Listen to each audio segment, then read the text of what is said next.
Hey guys, welcome back to another episode of the Music Den. I'm your host, Armando Venditti. Hoping you guys are having a fantastic Friday night and that you're looking after yourselves and one another. In this episode of the Music Den, I'm going to do something a little different. Um, the title of this episode is Supper's Ready. Is this the definitive prog track? Catchy title, right? Okay, now, all you know, Supper's Ready, recorded by Genesis for their album Foxtrot, released in 1972. You all know that it takes up the second side of the album, with the exception of Horizons, that clocks in at a minute plus, which is often looked at as the segue into Supper's Ready, that clocks in at 23 minutes plus. Genesis, upon doing my research, decided that for this album, they were going to write an extended piece of music and that it was going to take up the entire side. The original idea for it was musically was that it was going to be in the same vein as Stagnation from Trespass and the musical box from Nursery Crime. And it was going along pretty much in that vein until Peter Gabriel came up with Willow Farm, which Tony Banks described as ugly descending chords when the track started. I'll give you a bit of a background. The track was recorded between August and September of 1972, produced by Dave Hitchcock, engineered by John Burns. The original engineer was Tony Platt, but they did not get along with him. The band didn't. So John Burns came in and he went on to produce their next two albums, Selling England by the Pound and Lamb Lies Down on Broadway. Now, the description for this track describes a personal journey of scenes from the Book of Revelations. Now, just a bit more of a background on this track. The lyrical idea from it originated from a late night conversation that Peter Gabriel and his wife Jill were having with John Anthony, the producer. They were at Peter Gabriel's in-laws' home, and they were talking. And Peter Gabriel's wife Jill turned to Peter and just started talking in a low, distorted voice, and it was unusual. So he grabbed a candlestick holder and another object and made a makeshift cross. And apparently she reacted very violently to it.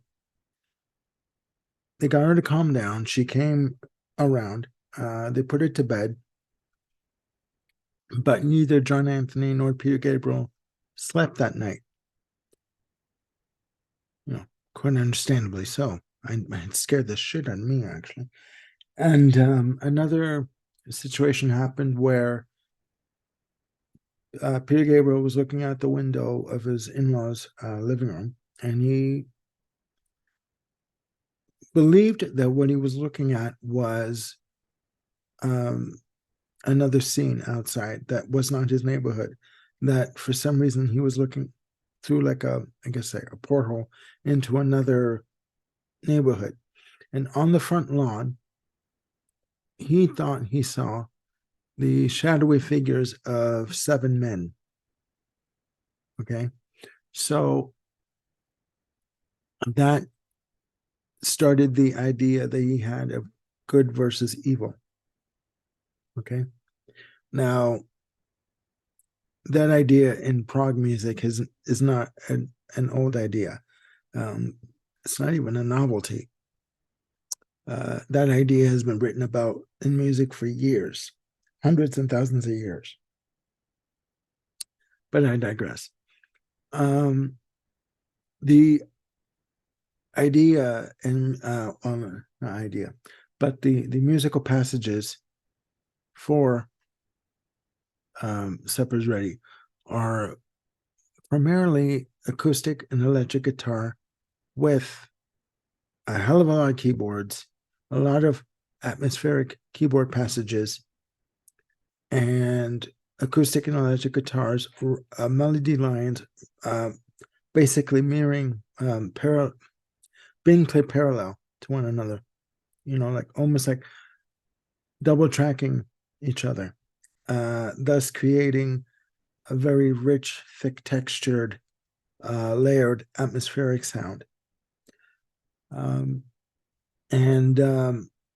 it's got to be said, Tony Banks wrote quite a bit of the musical compositions for this piece. It's sectioned off into 7 sections. Each section is basically between 2 to 4 minutes in length. Lover's Leap starts off the track, and it starts off with an intro of a double tracked male-female vocal done by Peter Gabriel. There's a beautiful guitar passage, a nice group vocal, almost like a choral vocal that comes in, and at some point, Tony Banks comes in with like a playful keyboard piano passage, and he does almost what you hear on The Lamb Lies Down on Broadway, like the cross-handed piano technique that he does. Fantastic, very ethereal, very much otherworldly, right? Let's say. Basically, it talks about 2 people sitting on a couch, and one looks at the other, or the male looks at the female, and the female turns into somebody else, and they're in another time. Very Prog, right? Next part is The Guaranteed Eternal Sanctuary Man. Long title, right? And by the way, for the 1972-73 tours, Gabriel took it upon himself to write in the programs what each section was about. Quite lengthy, quite tedious. I couldn't do it myself, but that's the way it was. The Guaranteed Eternal Sanctuary Man starts at 3:48 and it goes until 5:43, where the organ comes in at 5:28. You hear kids singing, and the drums start coming in very slowly at the 4:19 mark, and it goes into the next section of Inknaton and Itzikon and their band of merry men. Okay, starting off at 5 minutes and 44 seconds, plays until 9 minutes 43 seconds, and the section starts off with the Peter Gabriel playing the flute, repeating the vocal line of Lover's Leap, and it goes from 5:42 to 6:08. At 6:09, and that's just it. Each minute is marked, like each minute is different. When a time signature comes in, it could start within 30 seconds of, say, 6 minutes, 8 seconds, or they start very quickly, very on the ball, very proficient. At 6:09, the tempo changes, drums increase in intensity, and the band come in, and Phil Collins, who also does the background vocals on this, the harmony vocals, fantastic. And it's often been said, it's very difficult to tell who was singing the backup vocals. Obviously, Peter Gabriel did it for the majority of the early recordings on the albums. But when they sang harmony vocals, i.e. background vocals, it was very difficult to tell sometimes who was singing the section.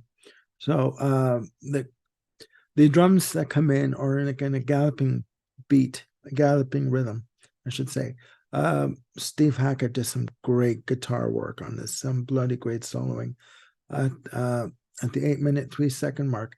And he also does some great, as I call it, great twinning of keyboard and guitar sections. The band fade out, and at the 9:15 mark, and the keyboard and vocal passages go until around the 9:40 mark until 11:02. Okay, again, each section is marked precisely, right? Then comes in at 11:03, Willow's Farm, right? This is where the track gets more, I guess, heavy, but not heavy in a rock sense. Heavy in terms of the arrangements. The drums do kick in into an, quote, an ugly descending chord sequence, end quote, according to Tony Banks. He calls it very jarring. He plays organ on this section. There's a lot of organ stabs, very precise notes, chords being hit on the organ, and a lot of cymbal crashes on this. This is where the track gets heavier. Up until just before Willow Farm, everything is very pastoral, very ethereal, very sort of Alice in Wonderland, but on speed. Let's put it that way. It's the best way to put it. So again, and with Willow Farm, that's where the heavier section starts to come in. As I was saying, cymbal crashes come in. Peter Gabriel's vocals up to this point are very sort of quiet, very soothing. And at this point, his vocals start to become more intense, more harsh. At the 12:29 mark, the tempo changes in the band come in. Between 13:39 and 14:19, keyboard and guitar passages come in, and they twin one another. At the 14:20 mark, Gabriel plays a very melodic flute section, accompanied with organ and acoustic guitar. At the 15:24 mark, drums come back in, and when the drums do come in, it's very much sort of very quietly at first, and then they slowly build in volume and intensity. And at that point, at the 15:24 mark, the drums do come back in, and the band does play. And this section, Willow's Farm, I should say, is categorized as vaudevillian, with lyrics like Winston Churchill dressed in drag. It was described as very Monty Python. I'm just going to say multiple, Monty Python-esque, and it is, and it keeps going, and it's very playful, and it kind of acts as a bridge to what comes next at the 15:36 mark. You crash right into Apocalypse in 9/8.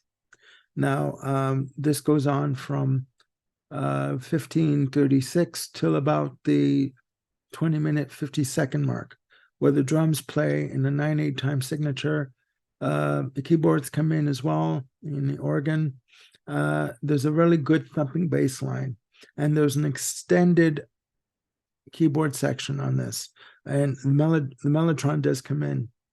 And I mean, Tony Banks, fantastic keyboard player, fantastic. Again, there's a lot of the crosshand playing, and the mellotron is used all over this place, all over this piece, I should say.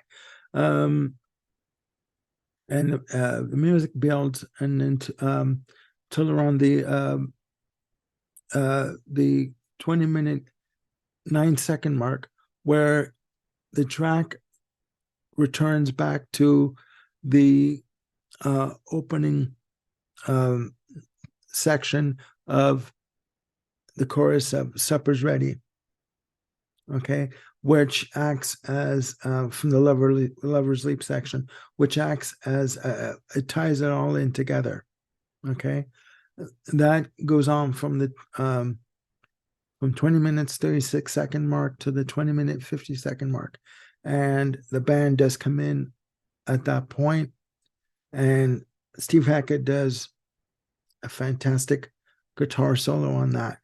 From the 20-minute, 51-second mark, 1 second after the guitar solo starts, to the 22:54 minute, the band brings the piece to a close. They all come in and start playing. The organ is, almost like point counterpoint, playing against the guitars. Good guitar, keyboard, again, point counterpoint. Gabriel does a commanding vocal on this. It's almost like he's standing, almost like he's standing on a mountaintop overlooking the troops of an army, and he's leading them into battle, kind of thing. And he's telling them basically with his voice, listen to me, I'm your commander. I'm telling you, as long as we stand together, we'll be fine. That's what I get from it. Yeah, and there's a a fantastic double tracking guitar solo from Steve Hackett. I gotta say too, Steve Hackett,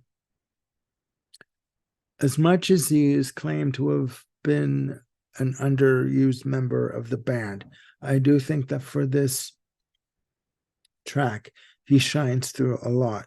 The track itself, he does a lot of double tracking on the guitar, and he also does a lot of twin track work with the keyboards. The keyboards and the lead guitar twin each other a lot. They play parallel, right? The same melody line. And basically, the track fades on the ending, okay?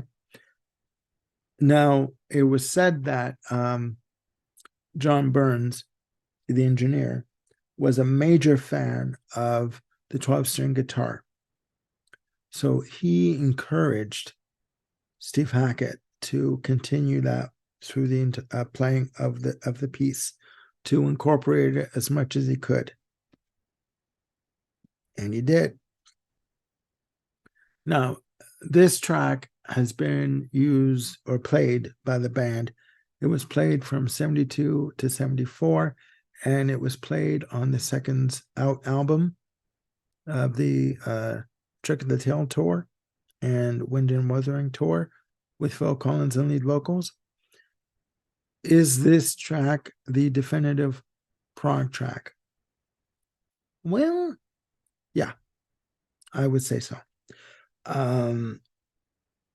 It is prog. It is epic. It is detailed. It is layered, textured, ethereal, harsh, all of the words that you want to use to describe it, all the adjectives. Is it accessible? Yes.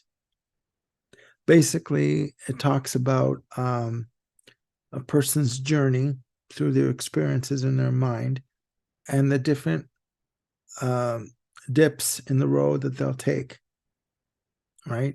And eventually they will come out the other side. To me, it almost sounds like someone's experience with drugs that went a bit awry, and they were able to get out of it unscathed, or relatively unscathed. But again, that's my opinion. To me, this is the definitive prog track. Okay, it is much more accessible for me than the stuff that Yes was putting out, like Tales of Topographic Oceans, things of that nature. Not that it's better, it's more accessible for me to be able to get into. And some people, it may not be. For some people, they may hate it, they may love it. It's all opinion, right? So that's it for now. Please, down there, down below, let me know what you think of Supper's Ready. Is it to you the definitive prog track? Could it have been done better? Could have been, it could have been done, in a different way to make it more palatable for other people. for the general public, or is it perfect the way it is? Sorry, it's a late night, guys. And please let me know what you think. Again, put your comments down below, down there, and click like and subscribe and hit the notification bell to keep yourselves on top of any new content that I've got coming up. I will be, as I said in my previous videos, I'll be recording an episode with Peter Kent from the Lizard King channel on our top 10 Rolling Stones albums. I've got my list ready. I know he does too. We just had to find a day to do it together, and it will be taped on the 16th of September. On the 15th of September, tentatively, I will be taping another segment of Joe Jackson, New Music Discovery, with Bill Schuster. So I hope you guys join us for that. And I will be joining Grant Arthur on Grant's Rock Warehouse for an episode on the Tea Party on their fourth album, Triptych, from 1999, released through EMI Canada. So please join me for that. And I will be back with another episode for you very soon. Have a good night, and bye for now.